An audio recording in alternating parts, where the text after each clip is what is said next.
Guys new blog ভিডিঅ'টো আৰম্ভ কৰোঁ। যদি চাইছে চেনেলটো ছাবস্ক্ৰাইব কৰক বা নকৰিব, এই বেল আইকন ঘণ্টাটো দবাই দিয়ক আৰু কমেণ্ট কৰক আৰু শ্বেয়াৰ কৰক নতুন ফ্ৰেণ্ডলৈ, যাতে মোৰ ব্লগ আগতে পাই থাকে।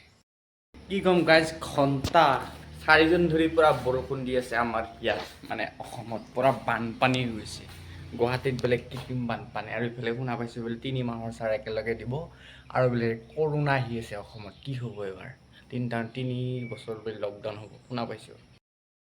অদ্ভুত মানে ভাইৰাছ কিছুমান আহে, ক'ভিড কিবা ফান্টা, এইটো মানে চাইনাৰ মাল না, সেইকাৰণে চাইনাৰ পৰা ভাইৰাছবিলাক বেছিকৈ আহিছে। যি কি নহওক, অলপ ভালকৈ ভিডিঅ'টো আমি আৰম্ভ কৰোঁ। মানে কি ভাইৰাছক মাৰ গুলি অনলি এনজয় অলপ আমি অলপ গানৰ মাজেৰে অলপ এনজয় কৰোঁ।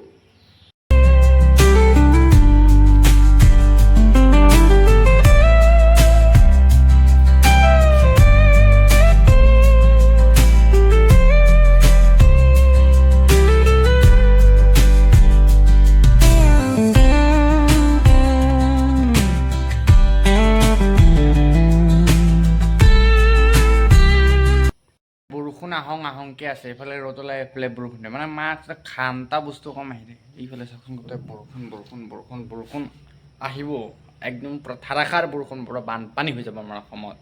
নহওক, মই আপোনালোকক থুলমূলভাৱে ব্লগ এটা বনালোঁ। এতিয়া 1 বাজে, যদি চাই আছে নেক্সট ভিডিঅ'ত লগ পাম বুলি আৰু আশা কৰা নাই। যেতিয়া পাৰোঁ তেতিয়াই লগ পাই থাকিম। Okay bye, good luck. Hey guys বা হে দোস্ত।